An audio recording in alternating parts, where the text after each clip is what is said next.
IVM.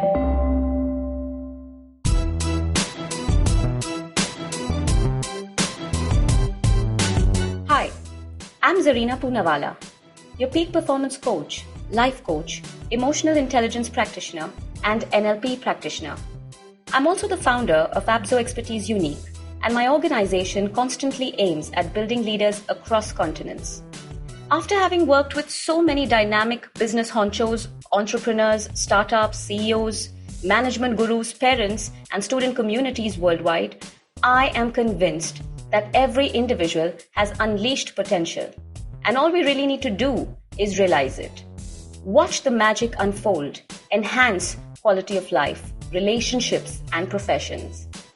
On my show, be ready for some riveting conversations with inspirational people, snippets, stories, and much more.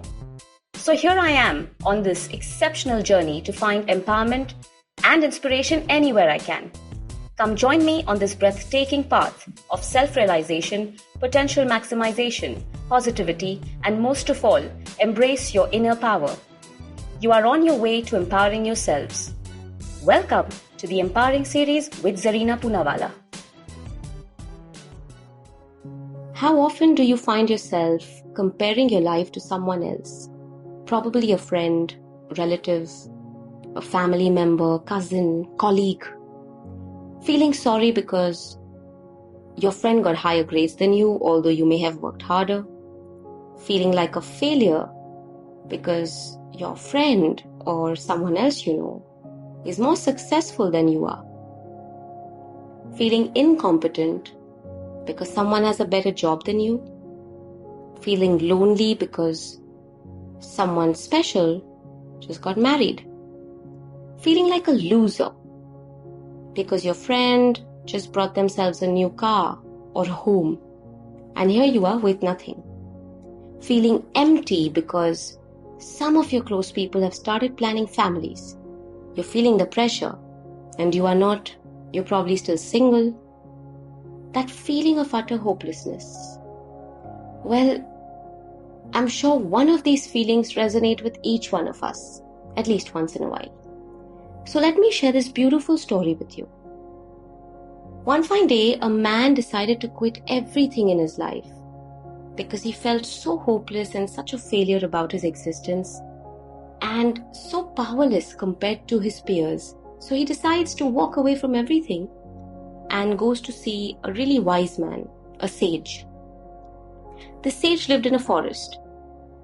This man travels a long distance and has a long journey and reaches the sage. Once he reaches the sage, he tells him exactly what is going on with him. He just shares his plight with him in detail. And the sage is sitting there quietly and silently listening to him. Suddenly, the wise man starts to walk, and he walks towards the forest. And this young gentleman who's taken such painstaking efforts to come all the way to him is very puzzled. And he's thinking to himself, I've come all the way here to find solace. Tell this guy what's wrong with me. Thinking he's wise and he's going to give me some advice. But here he is, just walking away so unfazed. The sage just tells him, follow me. That's just the only statement he makes to him. So this young man starts following him.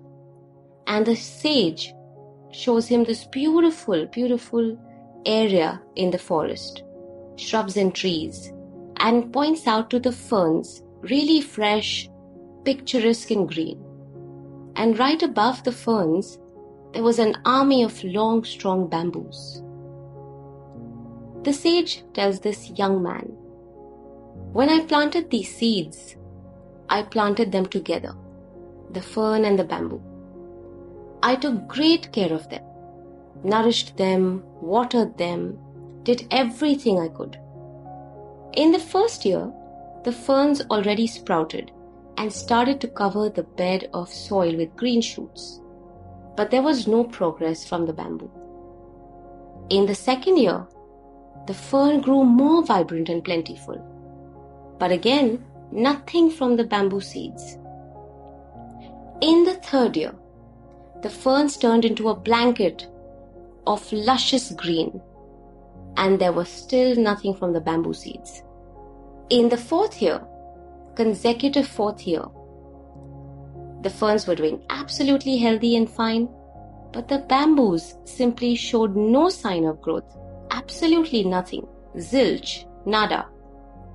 Nevertheless, in the fifth year, a tiny sprout emerged from the soil.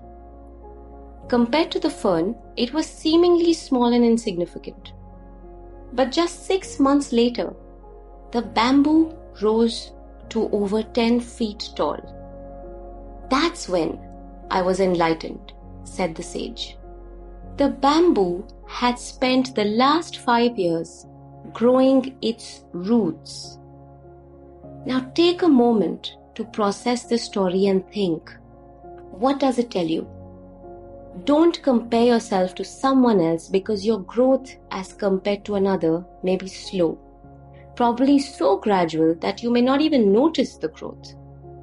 If you don't give up on yourself, if you trust who you are, if you are purposeful and you persevere, then the entire time that you don't grow above, you are only strengthening your roots. The fern was as beautiful, serving its purpose, with fast growth and lush green. But the bamboo was no weaker. It grew in strength and size. They both grew as per their purpose. Don't look at people around you and wonder why they have what they have, or why you don't have what they do.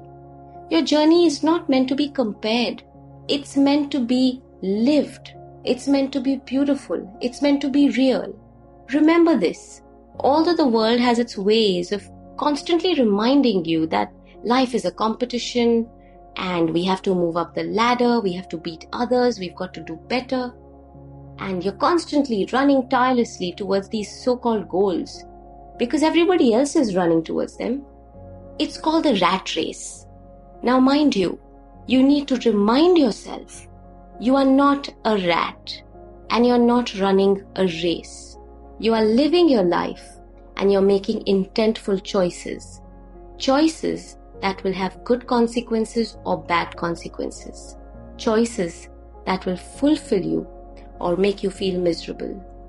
So stop focusing on superficial competition. Start focusing on strengthening your roots and watch how high you rise. Stop comparison. As parents too, make sure you don't constantly compare your kids to others. Because when they grow up with comparison, they're constantly comparing themselves to others. Just let them know their only competition is them. Their only competition lies within them. And all they need to do is be better human beings, be good, be skilled, and be better than yesterday. Be safe, be well, be empowered. If you liked this podcast, don't forget to check out other interesting podcasts on the IVM network. You can listen to us on the IVM Podcast app or ivmpodcast.com. You can also follow us on our social media. We are at IVM Podcasts on Twitter and Instagram. I hope you enjoyed that show. I'd like to thank our sponsors this week, Paytm Money and Intel. Really, really fun week, and I think that you guys should definitely check out some of the stuff we did. So we had Shifa Mehta, who is the host of the show Smile India, on the Paperback podcast. Really fun thing. On Edges and Sledges, our hosts had an episode just amongst themselves. No guests this time. Really fun show with lots of cool banter. I think you'll enjoy that quite a bit. On Storytellers and Storysellers, Vineet had Shrishti Bell on. Shrishti is the head of Netflix in India, and I think you'll really enjoy that conversation as well. Also, do check out Uncle Please Sit. Joel and Tushar had Anuya Chatakar on. Anuya hosts the popular YouTube channel Books on Toast. And don't forget others of your old favorites like The Habit Coach, Football Should Ball, All Things Policy. All of them are doing a great job during this pandemic, and you should definitely check them out. And with that, we hope to see you again next week. Namaskar, this is Ashish Vidyarthi. Yes, my friend, these are challenging times, but in these challenging times, we can create something extraordinary. Do take time to listen to my podcast, Begin the Journey, available on the IVM Podcast, website, app, or wherever you listen to podcasts. Remember, we have a great opportunity called life. Cheers.